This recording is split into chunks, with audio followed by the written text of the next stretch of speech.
Welcome to day 17, and the word we got today was gracious. And what I thought I would do is do a swan. Now the swan is the biggest of all the geese family, and here in England they belong to the Queen, but also they are part of one of my favourite children's fairy tales, and it's about a princess whose dad married a new queen when her mum died, and this queen vanished her stepsons and turned them into swans. And the princess begged for them to be turned back, and she said the only way they could get turned back was if she knitted them jumpers of nettles by night and have a vow of silence. Now this took the princess nearly a year, and she was on the final jumper when the prince saw her, and he followed her one night and saw her gathering the nettles and tried to talk to her, and she ignored him.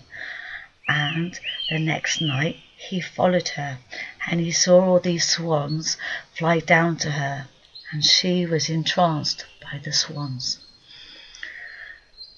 So yet again, another night, he followed her, gathering the nettles, and he followed her while she knitted, and he went to speak to her, and she was so frightened she quickly put all the jumpers on the swans, one by one as they flew away, until she got to the last one where she hadn't finished the sleeve, and so the last swan had a wing for an arm, and the spell was broken, and all the brothers ran back to her, and she could tell the prince of her plight, of what had happened, and the one brother always had a wing for an arm. And that is my favourite Hans Christian Andersen tale. And if you go to one of my very early blogs, you will see a picture that I did of just two of the swans flying away, and they are one of the most glorious, gracious creatures in the world. They do mate for life, and they are just wonderful to see, and they are pretty huge as well.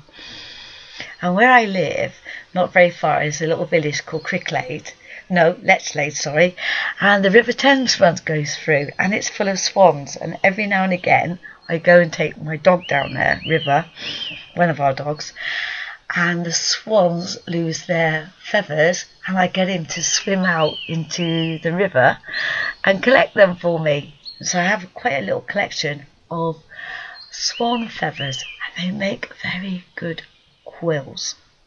So what will the bird be tomorrow? Let's wait and see. I hope you enjoy this. Please like, comment, and above all, subscribe.